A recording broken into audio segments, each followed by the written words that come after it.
Hi friends, ఇవాళ సరదాగా దమ్ బిర్యానీ చేయడం నేర్చుకోండి. తెలియని వాళ్ళ కోసం ఇది చికెన్ దమ్ బిర్యానీ. దీనికి కావాల్సిన మనకి బాస్మతి రైస్ కేజీ ముందుగా నానబెట్టి పెట్టుకోవాలి. తర్వాత కేజీ బాస్మతి రైస్కి కేజీ చికెన్ పెద్ద ముక్కలు కొట్టుకుంటే మనకి దమ్ బిర్యానీ బాగుంటుంది. ఓకే, తర్వాత ఫ్రైడ్ ఆనియన్స్ ఇలా తీగలా కట్ చేసుకొని మనం ఆయిల్లో ఫ్రై చేసుకొని లైట్గా గోల్డెన్ బ్రౌన్ వచ్చేలా కుట్టుకోవాలి సరిపోతుంది. తర్వాత పుదీనా, కొత్తిమీర, పచ్చిమిరపకాయలు, పెరుగు, మనకు కావాల్సిన లైట్గా గరం మసాలా, చికెన్ మసాలా. ఓకే, ఇప్పుడు ప్రాసెసింగ్ చూద్దాం. చాలా సింపుల్ అని చేసుకోవడం, ఇంట్లో చాలా ఈజీగా చేసుకోవచ్చు.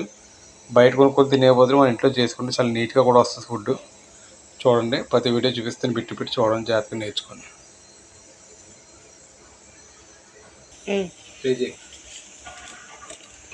ఓకే, ఇప్పుడు మనం చికెన్ కడాయిలో వేసుకొని ముందుగా మ్యారినేట్ చేసుకోవాలి.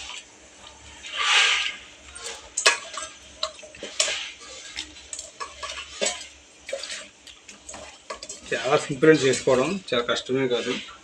పెద్ద గిన్నె తీసుకోవాలి, మనకు కావాల్సింది వెడల్పుండి గిన్నె ఉంటే ఇంకా ఈజీగా వస్తుంది.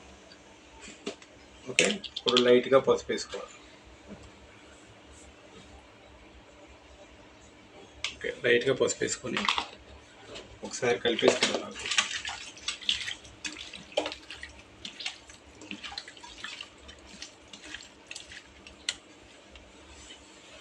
పసుపు వేసుకున్న తర్వాత కొద్దిగా కారం,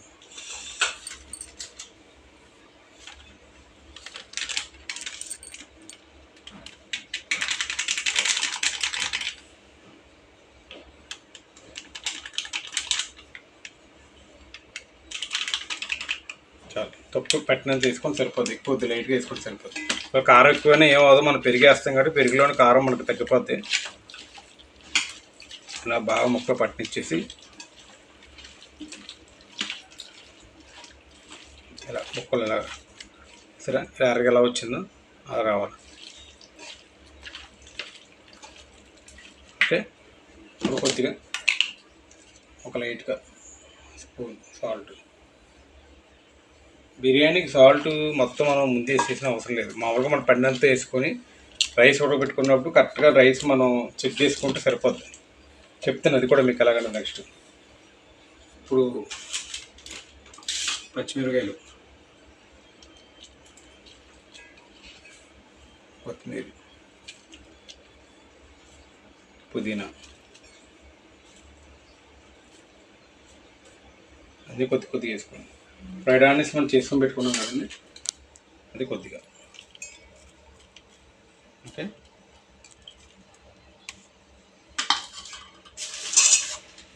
ఇప్పుడు ఇదంతా మనం బాగా కలిపేసుకోవాలి.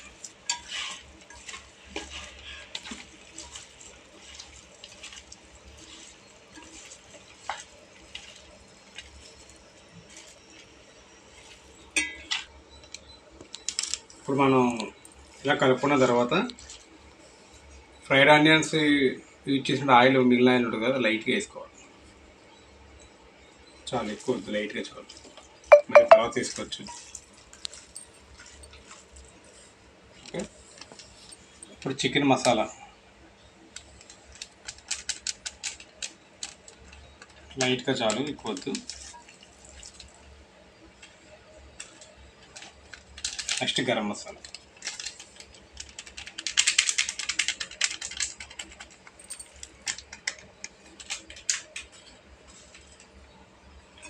బాగా కలిపేయాలి మనం. మళ్ళీ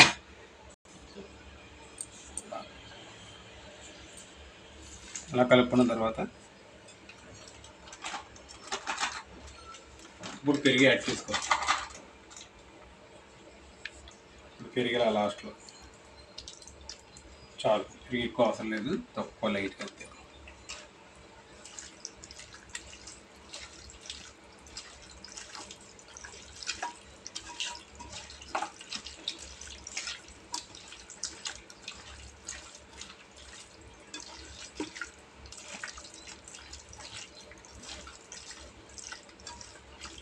బాగా కలుపుకోవాలి. ఓకే, ఇప్పుడు మనకు ఉప్పు తగ్గిన ఏమో కంగారు పడే పని లేదు. ఉప్పు మనం రైస్ ఉడకబెట్టుకున్నప్పుడు సముద్ర నీళ్ళు ఎంత ఉప్పు ఉంటుందో అంత ఉప్పుగా రైస్లో కలుపుకొని వాటర్లో ఉడకబెట్టుకోవాలి. ఆటోమేటిక్గా రైస్ తగ్గిపోద్ది. ఉప్పు ఎక్కువ అయిపోతే కంగారు పడట్లేదు. బిర్యానీకి అసలు టెక్నిక్ అదే. చాలామంది ఉప్పు తెలియక అట్లా కంగారు పడతారు. ఉప్పు కరెక్ట్గా రైస్ వేసి ఇప్పుడు వాటర్లో ఉడకబెట్టేటప్పుడు తొందరగా తప్పకుండా అంత ఉప్పుగా తీసుకుంటే ఆటోమేటిక్గా ఉడికిపోయిన తర్వాత ఉప్పు లాగేస్తుంది, కరెక్ట్గా లెవెల్ ఇచ్చేస్తుంది.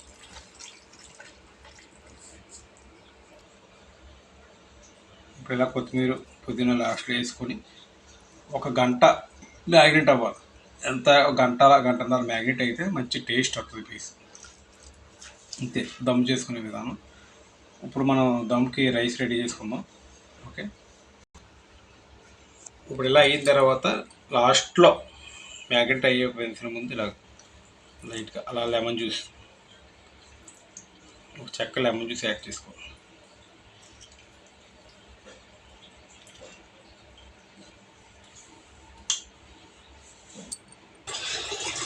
లైట్గా లాస్ట్లో నిమ్మకాయ పిండిన 10 నిమిషాలు ఆగి గ్యాప్ ఇచ్చి లైట్గా అల్లం వెల్లుల్లి పేస్ట్ వేయాలి.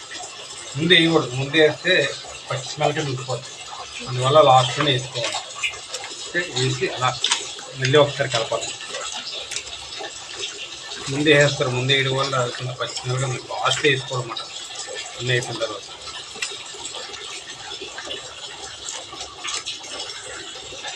ఇలా కలిపిన తర్వాత కరెక్ట్గా ఒక అరగంట గంట అయితే పర్లేదు. అరగంట అయితే బెస్ట్ అండి. గంట అయితే బాగా లేట్ అయిపోతుంది. ఒక అరగంట అలా చేస్తే మీకు మంచి మ్యాగ్నెట్ అవుతుంది. అంటే ఎంత లేట్ అయితే అంత బాగుంటుంది. ఇంకా మన టేస్ట్ బాగుండాలి, బాగా అవ్వాలనుకుంటే నైట్ కలిపేసుకొని పొద్దున్న చేసుకుంటే ఇంకా టేస్ట్ బాగుంటుంది. నైట్ కలిపేసుకొని ఫ్రిడ్జ్లో పెట్టేయాలి, పొద్దున్న చేసుకోవాలి. ఇంటికాడ అంత టైం ఉంటుంది కాబట్టి మామూలుగా ఒక గంట ఇష్టం. అందువల్ల వల్ల ఒక అరగంట అయితే మాత్రం అరగంట దాటే ఉంటాం. ఇలా మ్యాగ్నెట్ అవనిచ్చి అప్పుడు ఈలోపు రైస్ ప్రిపేర్ చేసుకుందాం. ఓకే, ఇలా మూత పెట్టేస్తాం. Okay friends, next rice prepare చేసుకోవడం.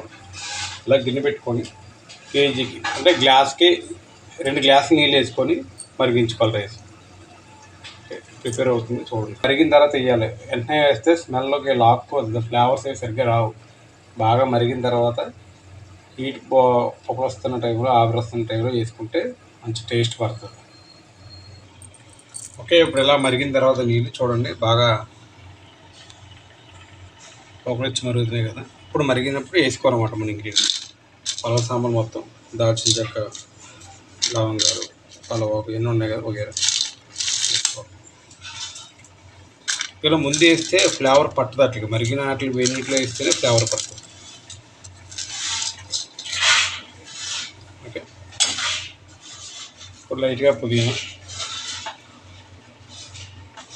కొత్తిమీర,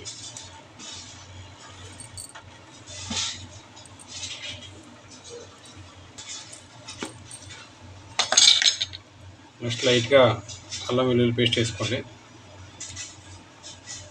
ఎక్కువ వద్దు, లైట్గా చాలు. అలా మరిగిన తర్వాత కర్రా తిప్పుకోండి. ఇప్పుడు సాల్ట్ ఇందాక చెప్పాను కదా మీకు, సాల్ట్ చెప్తాను. ఇలా చెప్తే కరెక్ట్గా వచ్చేస్తాయి చూసే పని.